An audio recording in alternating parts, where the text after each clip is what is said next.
The art of killing your ego, and why most people can't. Everyone online talks about ego death like it's a wellness trend. Like you just meditate, journal, light a candle, and boom, higher self unlocked. But here's the truth. Letting go of your ego isn't peaceful. It's violent. It's humiliating. It feels like dying. That's why most people won't do it.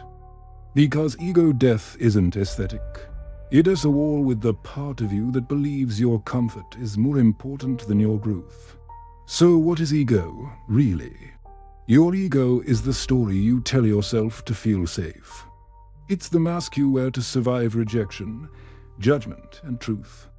It's not confidence. It's the voice that says, I'm right, I deserve this, I'm better than them, I'm not the problem. And most of the time, it's lying to you. So why is it so hard to let it go? Because the ego gives you someone to blame. It shields you from accountability. It keeps you comfortable in your own dysfunction. If something fails, it says, they didn't get me.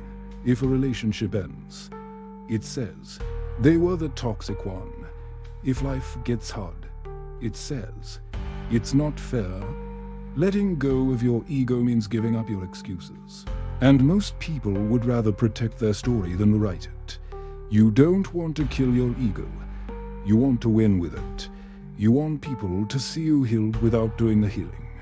You want to feel wise without facing your weakness.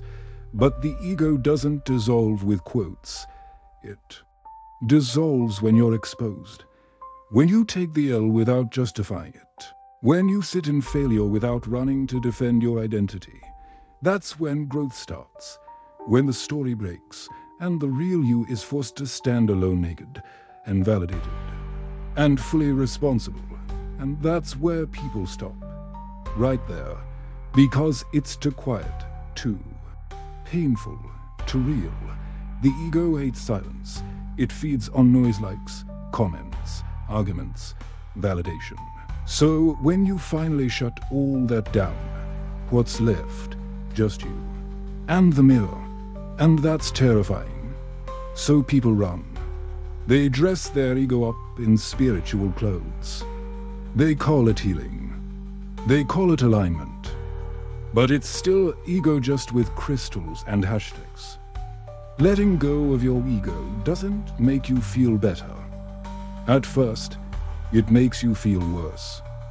Because you realize you were the villain in your own story. You realize your pain doesn't make you special. You realize you're not understanding your own truth, and the truth is brutal.